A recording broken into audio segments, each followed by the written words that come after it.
Hi guys, Susan here. Okay, you guys want more? We're going to continue with the Meghan Markle dress from Victorian Beckham, and we're going to go ahead and make the pattern and cut it out. That's what's next.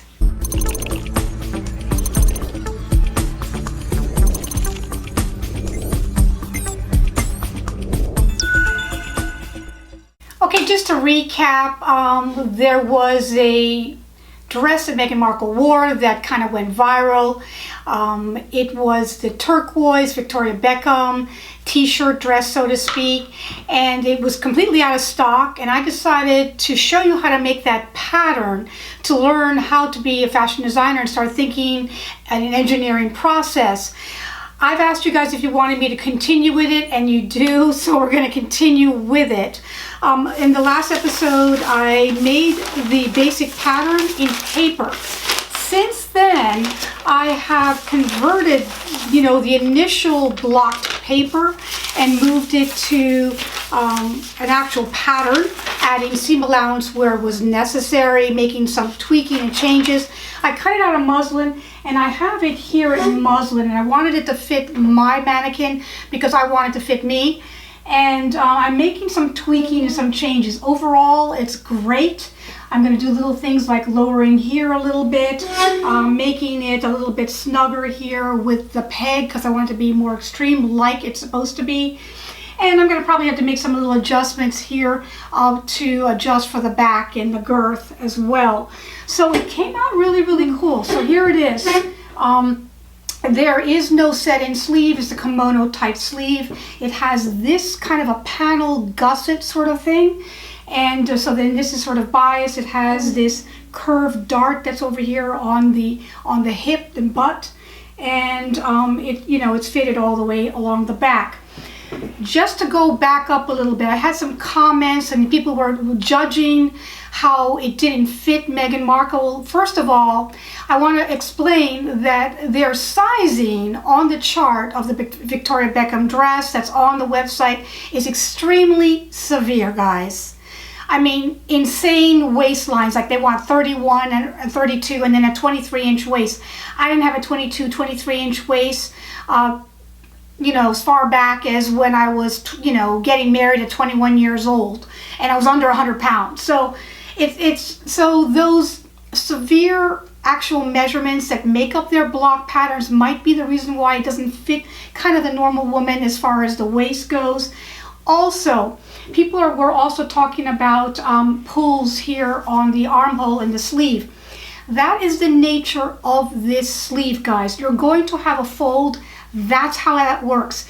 And you want the gusset to be as far up underneath the pit of the armpit as you can because you need to have mobility. Otherwise, you will have no mobility. So this is couture techniques, guys. This is not your typical, lowered armhole that you would normally see on an inexpensive dress. When you're working with haute couture, you're working with high-level designs, you have these intricate details, and it's not meant to be hiking in or running around it. These are severe silhouettes. This is Victorian Beckham's silhouettes. This is how she works, guys. So you're going to see that fold. You're going to see this fold. You have to make sure you have enough here for the bust line. I'm a little bit fuller on the bust than probably her patterns are or her basic measurements are. So I have to adjust to that. Okay, let me show you on the flat now. Hey guys, let's talk briefly pattern.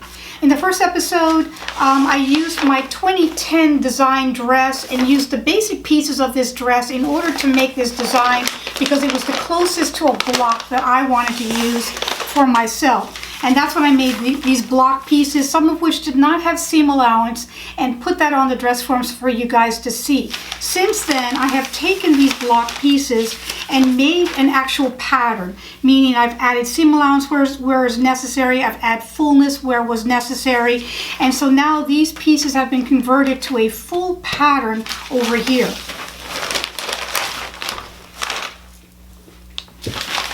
Now that I have the full pattern over here, I made a little bit of changes after I worked with the muslin. So that's all corrected. Let's talk fabric now. The fabric that was used on this design was a wool crepe with a 3% stretch. I have this German fabric that I have used, which is almost identical. It is not a crepe feel on the outside, but it is a woven, a wool blend with a stretch. It has the 3% stretch, so it's woven. And I could not see if there was lining on this dress or not. It kind of looked like there was lining and not a facing, so I'm not going to make any facing pieces on this dress. So I had to purchase a woven stretch lining as well. So I purchased this stretch lining here. It has a similar stretch to it that I'm going to use for this design. I also bought some stretch fusible interfacing I'm going to have to reinforce where the zipper is, maybe the neckline and some other key areas.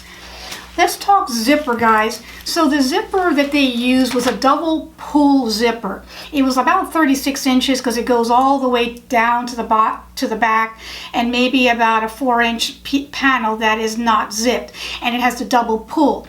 I cannot get that in a regular store. I might have to custom order it if I decide to use it. Meanwhile, I bought a 27-inch and a 36-inch in a neutral color that I could probably use. I may just go ahead and use my 27-inch because I really don't like that double pull long zipper going all the way down the butt, but I may change that later. Okay, so let's go ahead and cut this guy out now. Okay, I've laid this fabric out. It's doubled, it's over 60 inches wide, and I have the pattern pieces here, as you can see, and I have them weighted down. I'm going to take the weights off so you can see what's going on.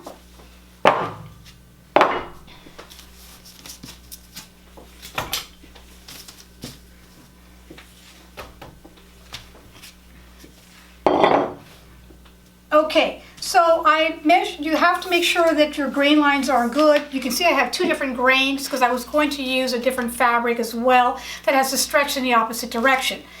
Anyways, we're just going to stick to this project here, and I've laid these two pieces on the fold only because so you guys can see what's going on. Otherwise, they should be cut open. I've measured to make sure that everything is the grain is right. So from my grain line to the selvage, I'm making sure everything is parallel, so everything is straight on the grain as it should be. And let's go ahead and cut these pieces out.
Last piece.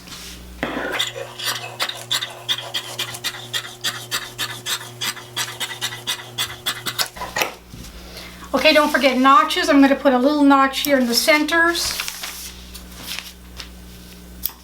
This is a notch here that I need, the side seams. I'm going to put a notch here in the center as well, tiny one because it's only 1/4 inch. This is going to be a 1/4 inch seam allowance, notch for that dart.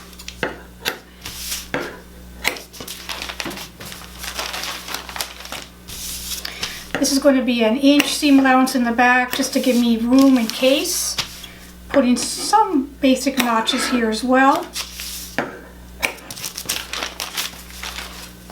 This is a 1/4 inch seam, not necessarily to put the notch.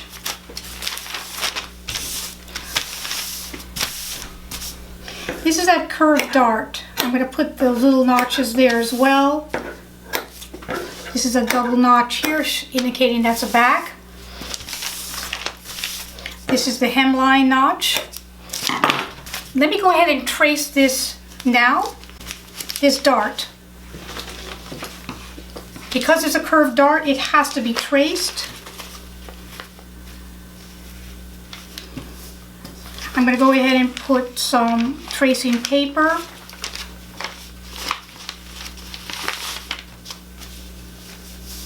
There, like that.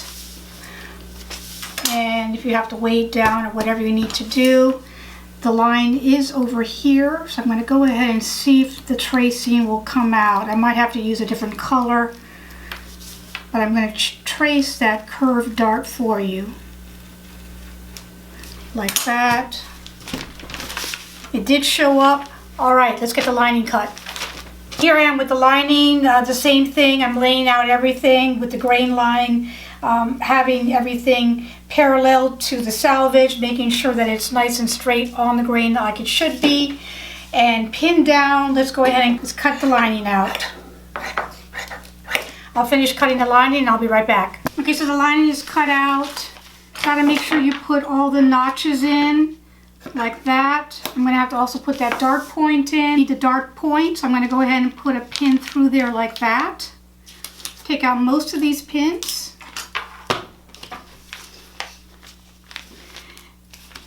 And then I'm going to carry that over and open the pattern and put a pin marking on this part like that. Flip it over and put another pin marking here so I know where that dart point is. That's the proper way to do that. Alright guys. Okay guys, so the pattern is cut and finished, and now we're going to have to get to the sewing. Only dilemma is that my 50-year-old machine has gone kaput. It's not working, and I have not replaced my industrial machine since I closed up manufacturing and my sample room. So a little bit of a dilemma. I'm not sure if I'm just going to purchase a cheap machine or go to my seamstress. So we'll find out next time, but we're going to sew this guy together. We're going to finish this, and that's what's next. If you haven't subscribed, please subscribe. The SEO on the right side of your screen is my subscription button. Hit that bell notification. See you next time. Thank you. Bye-bye.